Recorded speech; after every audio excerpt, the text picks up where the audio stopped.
la question de l'uniformisation ou des masses d'individus superficiels qui sont dans le même délire, en fonction de la mode, en fonction des tendances, indique de façon générale que vous n'avez pas de personnalité. Si tu fais exactement la même chose que les autres, si tu t'habilles en fonction de ce que les stars, les influenceurs et les influenceuses font, si tu vas en voyage exactement là où tout le monde va, genre ce que toutes les filles font musulmanes, entre guillemets, aller à Abu Dhabi, porter un foulard devant la mosquée Sheikh Zayed ou je ne sais quoi, se prendre en photo 15 000 fois devant avec des chameaux, des arabes en qamis, avec le thé à la menthe qui coule. Non seulement c'est caricatural, mais en plus ça rejoint ce qu'on disait juste avant, c'est un marqueur fort du fait que vous n'avez absolument aucune personnalité parce que vous êtes obligé d'imiter toutes les personnes que vous voyez sur Internet, les réseaux sociaux, etc.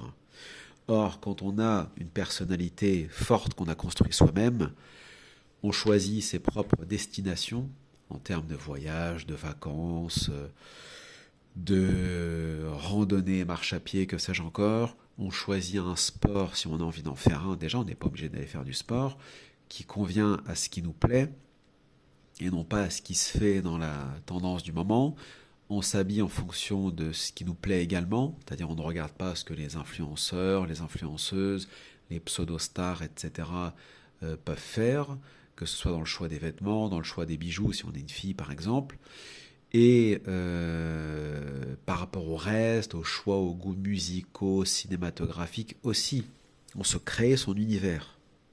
Alors forcément, dans notre communauté, c'est tout de suite soit tout ceci est haram, illicite, soit c'est halal, mais en fait, il n'y a absolument aucune forme d'originalité ou de créativité, si je puis dire, au sein des masses. Tout le monde fait pareil. Rien d'extraordinaire, absolument aucun délire personnel, aucun univers créé dans lequel ces personnes, les gens, quoi, la masse ou pas, vont fuir pour y retrouver un certain confort, certaines envies ou certains délires qui leur plaisent et qui vont dans le sens de ce qu'ils veulent eux et non pas de ce qu'on leur impose. Puisque, je vous rappelle au passage, que les stars, les influenceurs, etc. sont des personnes qui vous sont imposées, qui sont payées par le système pour distiller dans vos esprits, dans vos cœurs, une certaine façon de penser, une certaine façon de manger, une certaine façon de s'habiller, etc. Et 5 ou 10 ans après, vous vous rendez compte que vous avez été en quelque sorte violé, hein, c'est le cas de le dire, par les pensées, ou parasité par les pensées, les états d'esprit, les écrits des autres. C'est-à-dire que vous êtes vous-même dans votre histoire, racontée par d'autres. C'est pas ta vie, c'est celle des autres. Ce que tu crois vivre, c'est pas ta vie, c'est la vie de tel ou tel artiste, tel ou tel chanteur, telle ou telle chanteuse, tel ou tel influenceur, etc. Et vous passez des heures sur les réseaux sociaux à commenter la vie des autres. Et commence déjà par écrire la tienne. Commence déjà par créer la tienne. Est-ce que tu penses que ces stars ou ces influenceurs ont une vie supérieure à la tienne parce qu'ils ont une visibilité ou parce qu'ils sont riches? Mais l'argent, bon certes ne fait pas le bonheur comme certains disent, mais l'argent n'est absolument pas un totem d'immunité, c'est une expression qui circule beaucoup en ce moment, hein, mais n'est en rien en tout cas un marqueur, un signe d'intelligence, de réussite et d'accomplissement de soi dans la société, dans le monde dans lequel on est.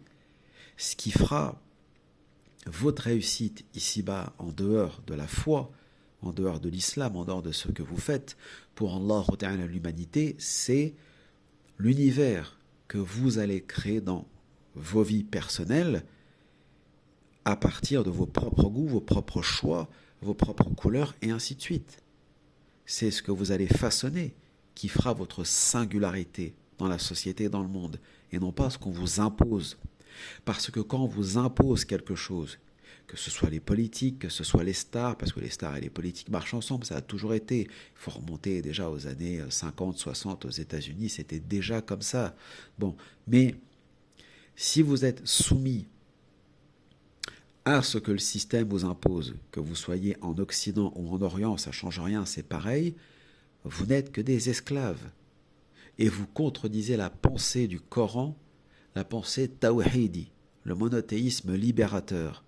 Parce qu'on adore Allah Ta'ala, parce qu'on suit le prophète sallallahu alayhi wa sallam, donc on se désavoue de toute forme d'idolâtrie, y compris l'idolâtrie des stars, des influenceurs, des sportifs, etc. Du matin au soir, les musulmans comme les autres, et les musulmans ne devraient pas parce que les autres ne sont pas musulmans et nous ne sommes pas les autres. Parce que quand on est rentré en islam, on a fait le choix de se débrancher justement du système, de la matrice et de tout ce qui relève des passions de l'ici-bas pour se connecter avec le Créateur qu'on n'a pas connu, qu'on n'a jamais connu. Donc, que les musulmans, que les musulmanes peuvent flancher un peu, ça fait partie de la vie, ça fait partie du jihad nefs, de l'effort contre son âme, ça fait partie des penchants de l'âme de façon générale, mais ce n'est pas normal d'être musulman ou musulmane et d'être au même niveau que les autres en termes de maladies du cœur, au pluriel, des maladies du cœur et des maladies de l'âme. Parce que si on est sorti du shirk global pour aller vers Tawhid, c'est justement pour guérir son cœur et son esprit. Si on a encore un esprit ou un cœur aussi malade que celui des autres qui ne sont pas encore revenus à l'islam ou qui vont peut-être jamais être éclairés par la lanterne du Tawhid, c'est très grave. Ça veut dire que vous n'avez pas progressé. Si ça fait 5 ans, 10 ans, 15 ans, 20 ans, ou si tu crois que tu es né dans une famille musulmane et que tu n'as pas progressé, tu en es toujours à 5 prières et puis le reste du temps, soit tu es dans le haram, soit tu es dans le munkar, dans le répréhensible comme les autres, il n'y a pas d'évolution. La foi, c'est un thermomètre, un baromètre, il faut que ça augmente en fonction de la chaleur, sinon, en fonction de l'intensité, il n'y a aucune évolution. Ce n'est pas ce qui nous est demandé sur Terre. La foi doit augmenter, doit évoluer. Et sur la question de l'uniformisation, c'est pareil. Si vous êtes dépendant de la pensée des autres, et des autres en plus, on sait qui sont les autres. C'est valable aussi par rapport aux imams et aux prédicateurs. Si tu passes ta vie à être bloqué sur un imam ou un prédicateur, c'est pas bon non plus. Sauf que là, on parle de ceux qui influencent, ou plutôt qui déforment la pensée, l'esprit, la raison humaine, etc. Ce n'est pas normal, ce n'est pas conforme au Coran, à l'esprit du Coran, à l'esprit de l'islam, à ses fondements et ses finalités, et ce n'est pas de rendre service non plus d'un point de vue psychologique. On est censé être dans un état de bien-être dans l'islam par rapport au din, par rapport à la foi, par rapport au texte, par rapport aux enseignements du Coran tout au long des sourates, mais on est censé aussi être dans un état de bien-être par rapport à sa personnalité. Shakhsiyatul muslim, la personnalité du musulman, de la musulmane, est une personnalité qui s'accomplit à partir du Coran, à partir du din que Nabi sallallahu alayhi wa sallam nous a transmis à travers la révélation divine, mais aussi à travers ce que d'autres créatures, ou pas d'ailleurs, nous ont laissé comme héritage à la fois culturel, littéraire, pour pouvoir, non pas forcément se l'approprier, mais pouvoir l'explorer pour ensuite façonner sa propre personnalité. Mais si on est constamment dans le fait de faire la même chose que les autres, si on est toujours dans l'uniformisation et on suit la masse, on suit le troupeau de moutons par rapport à la mode, par rapport à la musique, par rapport au vote, par rapport sans esprit critique, sans regard extérieur, sans prendre du recul, on est des esclaves, on est des soumis. Et cette direction-là, celle des masses esclaves, comment dirais-je, réduits à l'état d'esclavage, cette direction-là, c'est une direction qui mène au néant, et le néant mène à la destruction. D'où toutes ces maladies psychiques qui éclatent partout et qui n'existaient pas avant, notamment le phénomène des burn-out, dépression, on n'entend que ça partout. Voilà ce qui arrive quand on n'est pas vraiment dans le din et quand on n'a pas de personnalité, quand on n'a pas des délires pour fuir au-delà de l'aspect parfois très pesant de la vie d'ici-bas.